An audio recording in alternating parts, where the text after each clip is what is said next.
ini yang perlu apa namanya ya? Mungkin yang perlu perlu dikaji ulang oleh elit-elit politik partai yang baru ingin mendirikan partai gitu kan.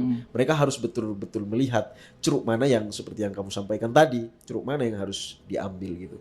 Ya, kalau hanya sekedar mendirikan partai politik, saya pikir itu nggak bakal lama gitu. Baru mendirikan sekarang, besok sebelum tahun 2029 udah lupa orang gitu.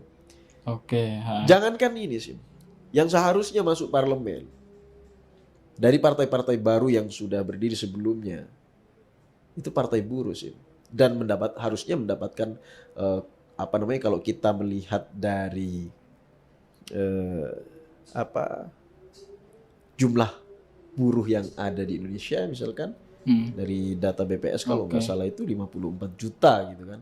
54 juta. Itu yang terdaftar sebagai buruh.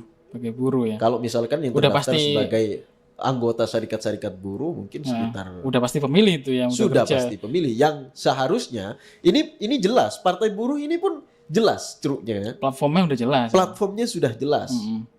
Ideologinya juga mungkin sudah jelas. Apalagi sebagai partai buruh yang seharusnya buruh-buruh di Indonesia itu milih dia gitu ya. Iya, terdistribusi ke partai buruh, tidak terpecah belah gitu.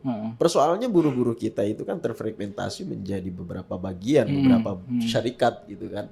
Juga terdistribusi ke partai-partai yang sudah ada gitu. Oke. Nah, kalau memang apa namanya? Kalau memang ceruk buruh ini benar-benar dimaksimalkan ya kan. Saya yakin partai buruh ini, masalahnya banyak orang yang tidak mengaku dirinya sebagai buruh juga, ya kan? Iya, tapi masuk akal ya Mas Fata. Kalau misalnya 54 juta itu kan hampir seperempat pemilih itu. PDIP itu. Seperempat pemilih kan itu.